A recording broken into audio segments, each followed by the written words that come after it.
Stick with me, kid, and you'll wear diamonds. By Walter Winward. He stood well inside the doorway, in the shadows, hatless, his shabby fawn raincoat buttoned up to the neck. It was raining. November rain. Cold, cheerless, heavy with dirt. The time was almost midnight, and, apart from the distant meowing of a lonely tomcat and the occasional swish-swashing of motor car tyres on tarmac, the street was quiet. He had known it would be. That was why he had waited. Across the street, a solitary light burned in a shop window, and once in a while a man's silhouette was seen. A busy, fussy silhouette, now bending over what appeared to be a ledger, now scrutinising something carefully. Above the window a name was painted in faded gold letters. It was impossible to read the name from where he stood, but the man in the shadows knew it said S. Hyman, jeweller and silversmith. He had worked for Hyman for close on 30 years. In some ways they had been a good 30 good years, he thought, putting a match to a cigarette and concealing the glowing end behind his cupped hands. He had always been paid regularly, if not very generously, and his 2 weeks' annual holiday had never been refused, even though Hyman had often grumbled that in his young day an employee who was absent did not get paid. In many other ways, however, they had been 30 disappointing and trying years. He remembered the youthful promise, boast, he had made to his wife the day they were married, just a week after he joined the one-man firm of S. Hyman. Hyman says there might be a partnership in it for me before long, but I won't wait around for that. As soon as I've got enough saved, I'm going to open a place of my own. Then we'll really make some money. Stick with me, kid, and you'll wear diamonds. Promise. And he had meant it, every word. But somehow it had all turned sour. There had been no partnership, and household bills had simply eaten his wages. At the end of 10 years, he had saved nothing. It was then that his wife really started to complain. Why do you have to be a jeweller's assistant? Why not get a decent, well-paid job? You could earn twice as much in almost any other business I can think of. But I like my job. It's the only thing I know. Learn something else. I can't, and why should I? I'm a damned good jeweller. I'm a craftsman. And it was true, he was a craftsman. A damned good craftsman. There had been many occasions when a lady or a gentleman had entered the shop with a badly chipped ring or pendant, and Hyman never failed to say, "Leave it to us. My staff are the best in London." Hyman's staff. One man. One damned good craftsman who did all the work while Hyman collected and banked the profits. It was unfair. A craftsman deserved recognition. After 15 years of marriage, the complaining graduated to fighting and bickering. He himself was not a violent man, but sometimes he was goaded beyond endurance. "You promised me we'd have money," his wife used to say. "You promised me I could have everything I ever dreamed of. And now look at us. No children, still in the same dreary little house." "Shut up, for God's sake. It's not my fault." "Well, it certainly isn't mine. I didn't make all those promises, did I? I didn't make all the mistakes. I only made one mistake, and that was marrying you. I could have had my choice. But I chose you. More fool me. Shut up, damn you. Don't you raise your voice to me." Once or twice he was driven to the point of striking her, but afterwards he was always filled with remorse. "I'm sorry, dear, I really am sorry."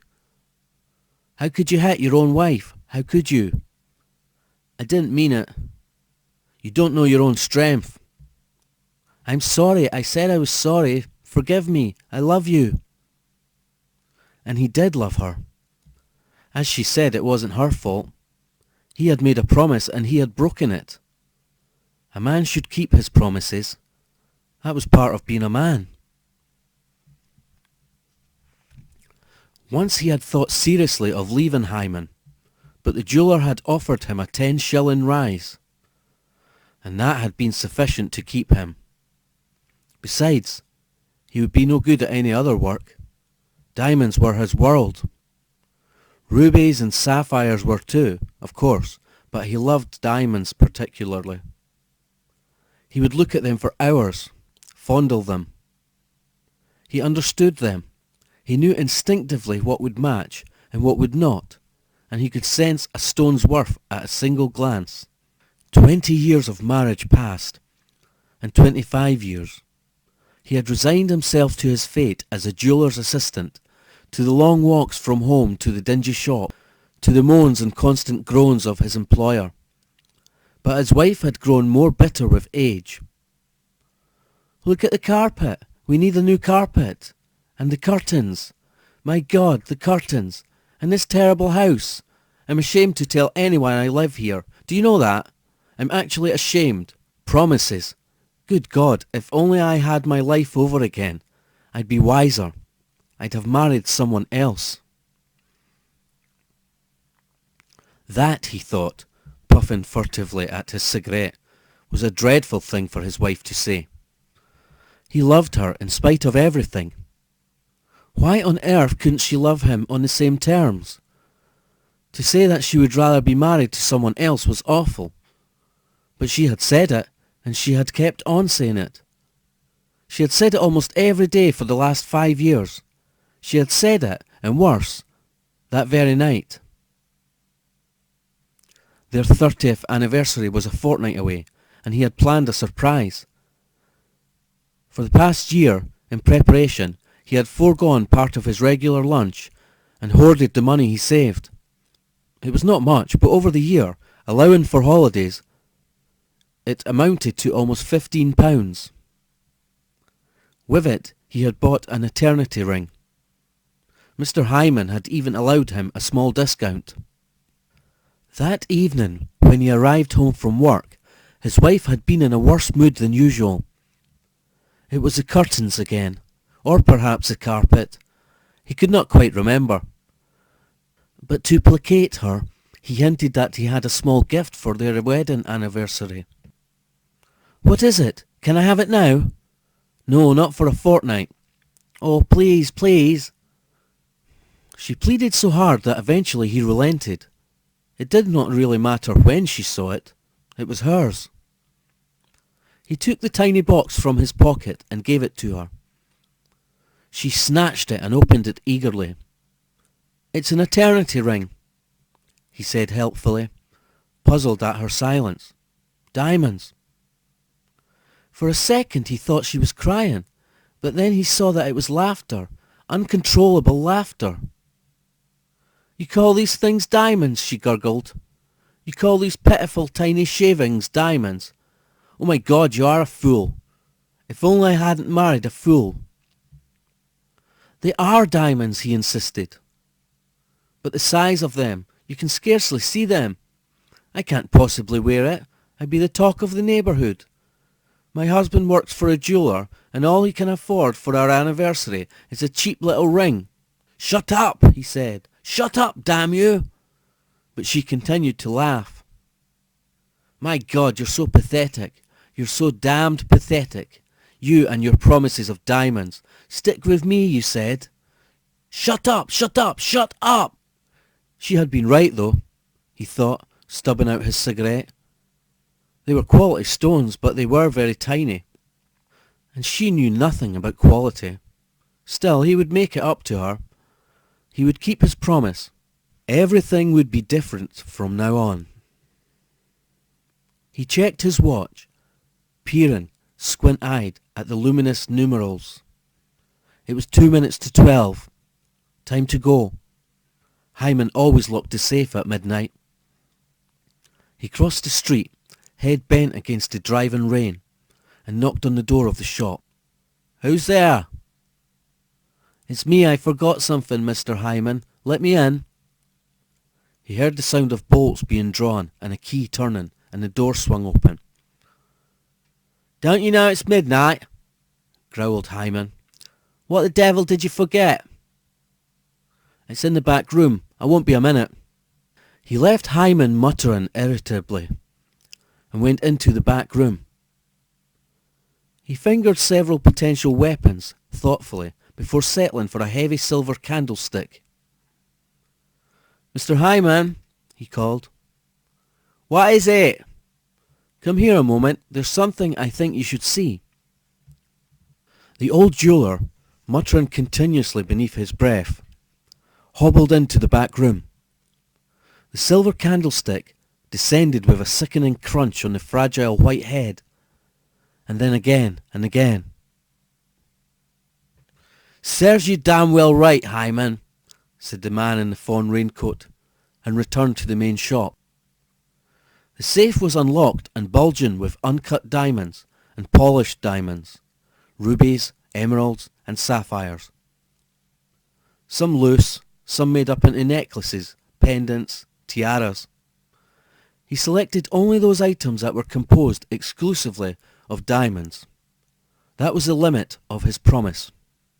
It was a quarter of an hour before he was satisfied with his collection, which he stuffed into a paper bag. His final act on leaving the shop was to switch off the lights and snap the front door catch. Outside he walked quickly in spite of the rain. It had taken him 30 years, but his wife could no longer complain. He was drenched when he arrived home, and he shook his raincoat in the hall before going into the sitting room. His wife was where he had left her, lying face up in a pool of blood, and staring at him with lifeless eyes. The knife he had used to stop her laughter was beside the still warm body, and he kicked it under the sofa. Then he bent down, took her by the shoulders, and levered her into an armchair. Her head hung curiously to one side, unhinged by the dozen slashes he had taken at her throat. "Necklace first, I think," he mused, and selected one from the paper bag. Somehow the congealing blood and the diamonds went well together. "Now a tiara," he thought. "Oh yes, very pretty, very pretty. And now a bracelet, perhaps two. Yes, two, why not?" He chuckled. "My, you look nice," he said aloud, when he had finished. "My goodness, what diamonds do for a woman. Pity about the angle of the head, though. Here, I'll help you straighten it up." He placed his hands on either side of her head and tilted it slightly. There was a squelching sound, like an eclair after the first bite, and he wiped his wet fingers on the hem of her dress. Yes, very attractive, a real craftsman's touch, he thought, and went into the kitchen to make a cup of tea. It was some minutes before he realized that tonight, for the first time in years, he would only have to make one cup.